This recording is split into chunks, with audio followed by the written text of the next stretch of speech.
Albert bill के बारे में हम लोग डिटेल्स में जानेंगे क्वेश्चन एंड आंसर फॉर्मेट में। सबसे पहले हम इसका माइंड मैप देख लेते हैं। एल्बर्ट बिल 1883 में आया था। Objective, it's sought to allow senior Indian magistrates to presides over cases involving British subjects in India. ये बिल था, तो इसके सपोर्ट में कुछ लोग होंगे और इसको प्रोटेस्ट कर रहे होंगे। तो सपोर्ट में इंडियंस थे, प्रोटेस्ट जो थे वो मेनली यूरोपियन बिजनेस कम्युनिटी ने किया था, specially tea and indigo planters of Bengal, जिसको कि लेट बाई ग्रिफिथ इवांस कर रहा था। कॉन्ट्रैक्ट फार्मिंग का कॉन्सेप्ट जो अभी हम लोग हमारे दिमाग में चलता है, उसको यहां पर जोड़ कर देखिए कि क्या हो सकता है कॉन्ट्रैक्ट फार्मिंग का result. Finally, the bill was passed on 25th January 1884 as the Criminal Procedures Code Amendment Act 1884, effect on 1st May 1884। देखिए, एज अ स्टूडेंट हमें जो है ऑप्टिमिस्टिक्स होना चाहिए, लेकिन इतना भी ऑप्टिमिस्टिक्स नहीं होना चाहिए जो कि रियलिटी में एग्जिस्ट ही ना करता हो। टी और इंडिगो की जो प्लांटेशन थी बंगाल में मेनली होती है, और इंडिगो की प्लांटेशन जो है वो चंपारण में भी होती थी। और हमने देखा कि चंपारण सत्याग्रह भी किसके विरोध में था? इंडिगो प्लांटर्स के ही विरोध में थे।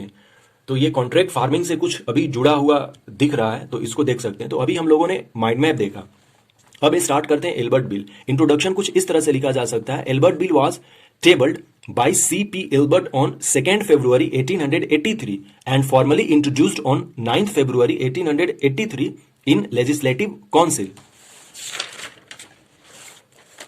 फिर ऑब्जेक्टिव हम लोग देखते हैं, तो जो ऑलरेडी हम लोगों ने लिख लिया है objective, it's sought to allow senior Indians magistrates to presides over cases involving British subjects in India. ये ऑब्जेक्टिव या इसका एम था। बैकग्राउंड हम देखते हैं, ब्रिटिश सब्जेक्ट्स, बार बार डेट लिखने की कोई जरूरत नहीं है। British subjects from trial by Indian magistrates and in cases involving death और transportation they could only be tried by a high court, but by 1883 the viceroy Lord Ripon, जिनका टाइम पीरियड 1880 टू 84 था, 4 years के, propose to make British subjects amenable to session courts over which Indians were now senior enough in the civil services to preside।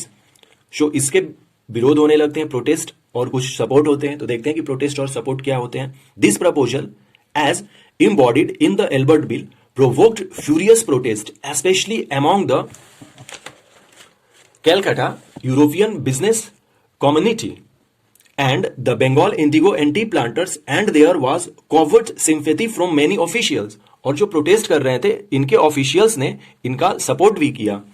A compromise was reached by which British subjects could claim a jury, half of which would be Europeans। The new westernized Indian middle class felt itself slighted by the arrangement, and the incident did much to give Indian national feeling a political form।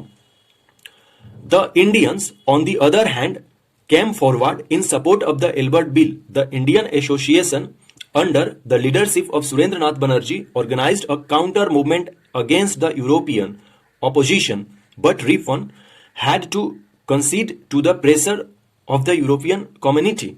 Or finally, the bill was passed on 25th January 1884 as the Criminal Procedures Code Amendment Act 1884 and enforced on 1st May 1884।